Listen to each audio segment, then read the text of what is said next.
Dans cet épisode, on parle de la colère, celle qui bouillonne en silence, surtout chez les gens sensibles, les empathiques et les artistes. Pourquoi on nous a appris à la faire taire? Et est-ce que la colère ne serait peut-être pas une porte d'accès vers qui on est vraiment? Et n'hésite pas à t'abonner pour ne rater aucune des prochaines vidéos. Bienvenue dans ce nouvel épisode, bonne écoute. Il y a des gens qui explosent jamais, qui gardent vraiment tout à l'intérieur. Tu crois que ça finit où cette colère-là? Qu'on enfouit?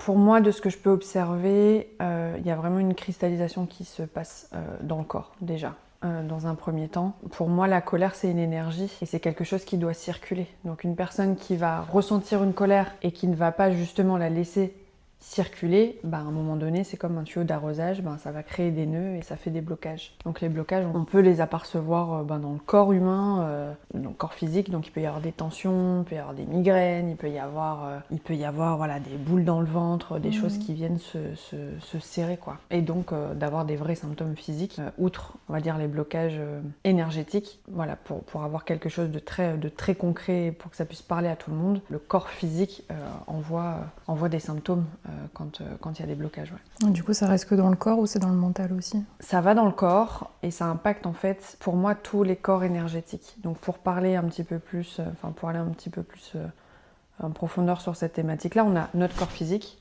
on a notre corps mental, on a notre corps émotionnel, énergétique et spirituel. Et donc en fait, quand dans notre corps déjà émotionnel, il y a quelque chose qui n'est pas vécu, ça va passer dans le corps mental où on va ruminer, ressasser, garder ces histoires et cette colère-là qui va en fait, c'est comme si ça entretenait toujours le moulin, quoi.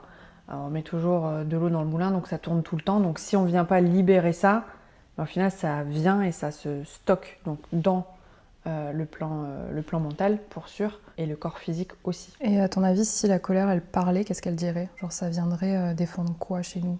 Pour moi, la colère, comme je dis, c'est une énergie, c'est une énergie qui permet d'apprendre à se connaître. La colère, c'est le meilleur moyen pour apprendre à se connaître. Elle est là pour nous dire en fait nos limites. Là où on a franchi la ligne de non-retour, généralement la colère arrive quand quelqu'un a dépassé les bornes, quand il y a eu un manque de respect, quand il y a eu un acte, une parole, peu importe, qui a été prononcée ou faite, qui nous dit « Oh, waouh, là, c'est trop ». Donc on se met en colère généralement à ce niveau-là quand ça a été dépassé. Donc si on prend un peu de recul et de la hauteur sur cette émotion-là, en fait, elle nous dit « Là, c'est trop ».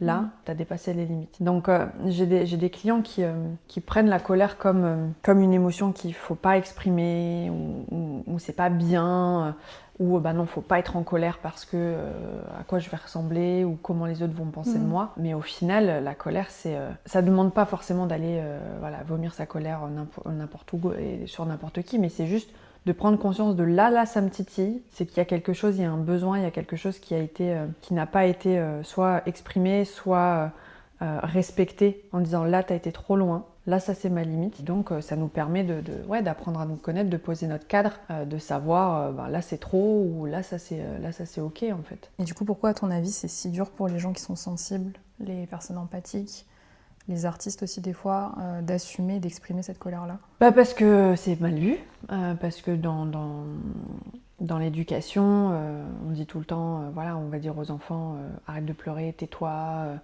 non, sois pas en colère et surtout pas en collectivité. C'est une émotion qui n'est pas agréable. Donc comme tout ce qui n'est pas agréable, forcément on va mettre ça sur le côté, on va le mettre sous le tapis et puis on va l'oublier. Donc je pense que ça vient de là, c'est qu'on n'a pas été, en tout cas je parle pour moi, j'ai pas été éduquée en ayant cette connaissance que la colère effectivement c'est une émotion qui est saine dans le fond quand elle est entendue, quand elle est écoutée, quand on peut la verbaliser. Ça nous permet aussi de nous positionner, comme je dis, d'apprendre à se connaître. Et donc, généralement, dans notre système actuel, les gens en colère, c'est pas des bonnes personnes. Les gens en colère, c'est des gens qui font peur.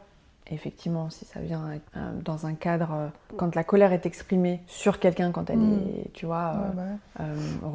vomie un peu, sur quelqu'un, oui, effectivement, ça peut être dangereux, mais en soi, pas quelque chose de négatif. Elle fait partie du panel d'émotions qui fait qu'on est humain et qui fait qu'on a cette identité qui nous est propre, en fait. Il y a des choses qui, toi, va te mettre en colère que moi, non.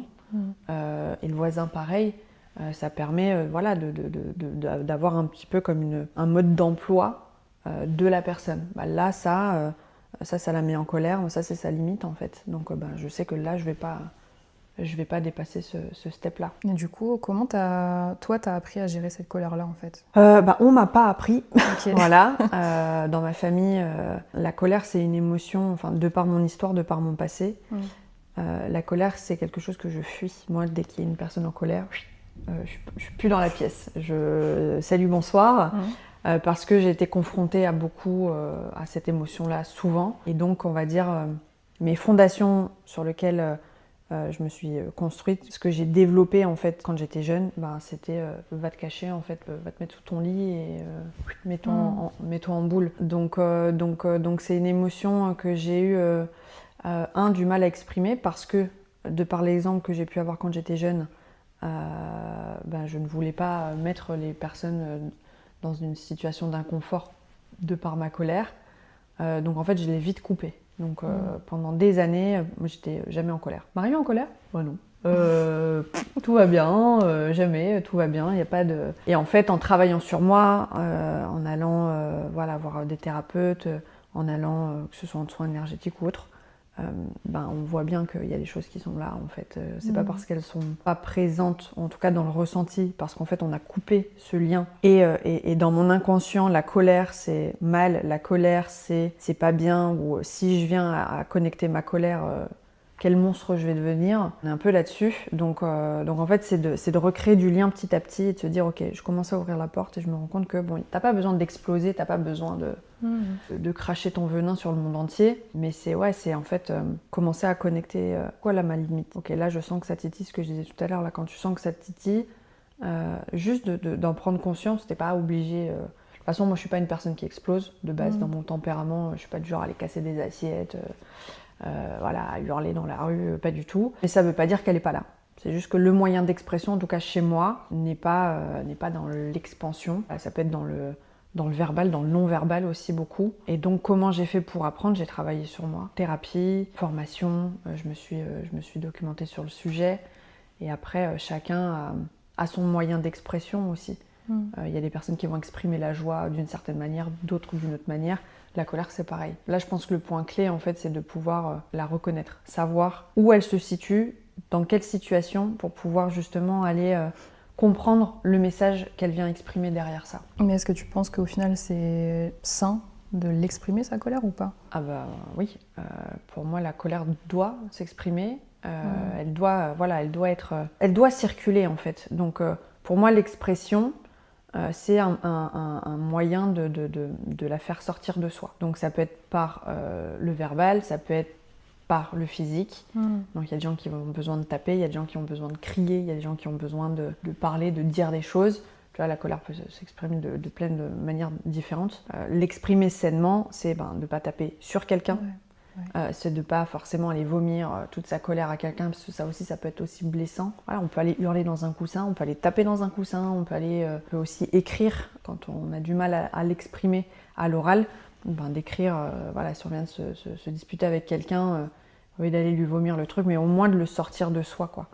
Donc pour moi, oui, c'est hyper sain de laisser circuler cette émotion-là, cette énergie-là. L'objectif, c'est de pas charger l'autre de son émotion, en fait. C'est à nous de devoir la faire circuler, mais l'idée, c'est de pas blesser l'autre, que ce soit physiquement, moralement.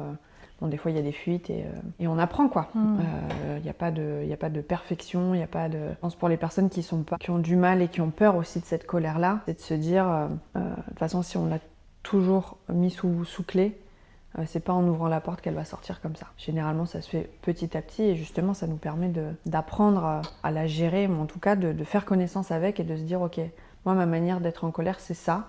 Et voilà la meilleure manière pour moi de la faire circuler. C'est soit par les cris, soit aller effectivement taper dans un coussin à un moment donné jusqu'à ce que ça puisse s'évacuer.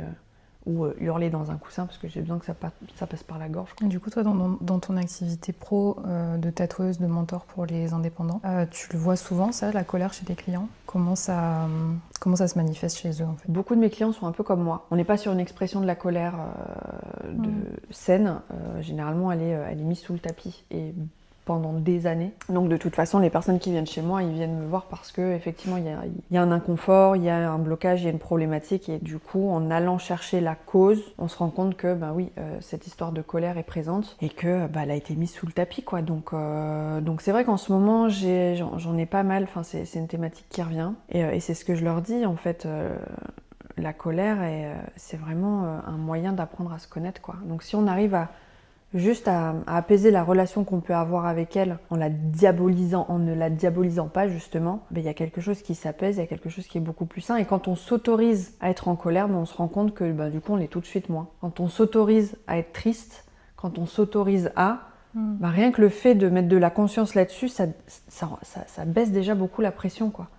Donc ça c'est quelque chose que je remarque beaucoup en ce moment. Et le fait d'autoriser la personne à aller exprimer cette colère, à dire ce qu'elle a à dire, à écrire ce qu'elle a à écrire, tout de suite ça calme les choses, quoi. Mais est-ce que tu as le cas de figure inverse où tu as des gens qui du coup l'expriment peut-être trop, en tout cas pas de la bonne façon, ou pas forcément? J'ai pas eu de clients qui ont littéralement pété un plomb de colère, en tout cas chez moi. Non. Par contre, je connais des personnes qui effectivement, ils ont un lien avec leur colère, ils savent très bien jusqu'où ils peuvent aller, donc ne pas appuyer sur les boutons pour aller jusque-là.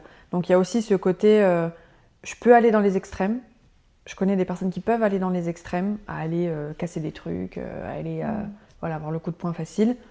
Mais du coup, de par leur travail sur eux et leur apprentissage de leur cheminement d'expression de la colère, ils savent que là, si tu dépasses les bornes,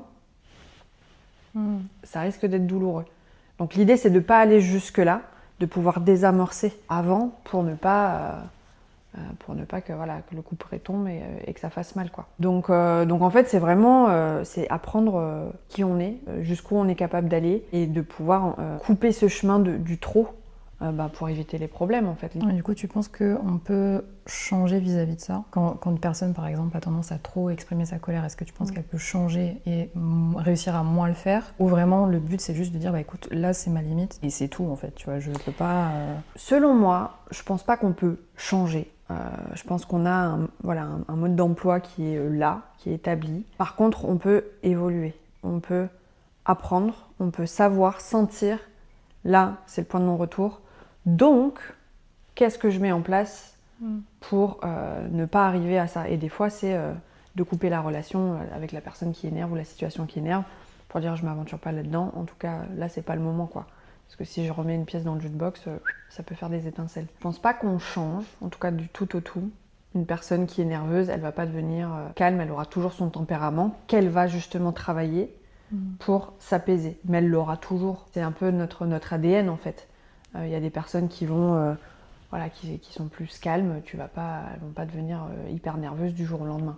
En tout cas, je pense pas. Et de ce que j'ai pu observer, on est vraiment là-dessus. Par contre, effectivement, de dire que enfant, adolescent, jeune adulte, on peut avoir un tempérament impulsif. Déjà, c'est quoi mes déclencheurs? Savoir ce qui déclenche. Donc du coup, quand ça arrive, soit d'anticiper, soit de se rendre compte que là, c'est un déclencheur. Est-ce que je remets une pièce dans le jukebox, ou c'est quoi la meilleure manière d'agir ou de réagir, en fait? Et du coup, tu disais que les personnes qui sous-pressent un peu leur colère et la gardent à l'intérieur, tu penses que du coup, c'est pas des personnes qui sont calmes de base, c'est des personnes qui ont de la colère mais qui ont appris à l'enterrer sous des couches de... Ouais, okay. ouais. Donc là, ces personnes-là, tu peux leur dire ok, tu t'autorises, et là, ouais, c'est s'autoriser, et je pense pas que tu viennes à devenir hyper explosif. Si t'as pas entretenu, en fait, ce chemin-là. Mais du coup, en fait, une personne qui va avoir cette réflexion-là, c'est déjà une personne qui a cette hauteur d'esprit d'aller en apprendre plus sur elle. Tu vois, une personne qui s'en fout va pas se poser la question, et auquel cas, voilà. Mais donc du coup, pour les personnes qui n'ont jamais connecté leur colère, qui en ont à l'intérieur mais qui savent pas comment faire, c'est juste déjà de se dire ok, en fait, la colère, elle est bienvenue, elle fait partie, donc autorise-toi, et de tester, en fait. De dire ok, ça fait quoi toi en colère? Et quand tu connectes ça, de dire ok, là t'as envie de faire quoi? Qu'est-ce qui tu vois, et limite de faire monter le truc, de donner un cadre qui est sécurisé, qui est safe, pour se dire ok, là ta colère elle peut s'exprimer, donc si t'as envie d'hurler, hurle, si t'as envie de taper sur un coussin, tape, tu vois, que ce soit sécurisant aussi pour la personne qui est en colère comme pour celle qui est en face. Donc ça, j'avais travaillé ça C'est de la pratique somatique en fait, c'est de passer à travers le corps pour pouvoir faire sortir les choses. Donc on peut se mettre sur son lit, un truc qui nous connecte à la colère, de faire 2-3 pratiques somatiques pour faire monter cette colère-là et de la faire sortir, quoi. Et donc ça peut taper jusqu'à épuisement, mais que ça sorte en fait, qu'il y ait vraiment quelque chose qui vienne sortir, ou par les cris. Après tu brûles la lettre et tu sens qu'il y a quelque chose qui est plus contenu, quoi. Du coup, est-ce que pour toi, il y a une différence entre une colère saine et une colère qui détruit? La saine, c'est celle qui est, qui est consciente. Donc ce que j'expliquais, hein, parfois on peut être en colère, mais là c'est pas du tout le moment de péter un plomb. Mais ça veut pas dire que cette colère-là, cette émotion-là, je la mets sous le tapis, je l'oublie. C'est non, je vais aller lui donner la parole en fait quand ce sera le bon moment. Et une colère qui peut être dangereuse, c'est ça, c'est d'aller taper sur les gens, de blesser l'autre, que ce soit physiquement, mentalement, d'être se laisser emporter par son émotion et de se faire du mal à soi et aux autres, quoi. Mais tu penses que dans toutes les émotions, il y en a une saine et une qui détruit? Ou c'est vraiment que consacré sur la colère? En fait, je pense pas que la joie puisse détruire. Une personne vraiment trop en joie, elle peut titiller l'autre qui, lui, ne s'autorise pas à être en joie. Elle dira, ça peut trigger. Elle dire l'effet un peu miroir de se dire, mais moi, en fait, je ne m'autorise jamais à être heureux. Je m'autorise jamais à faire la danse de la joie comme ça en plein milieu.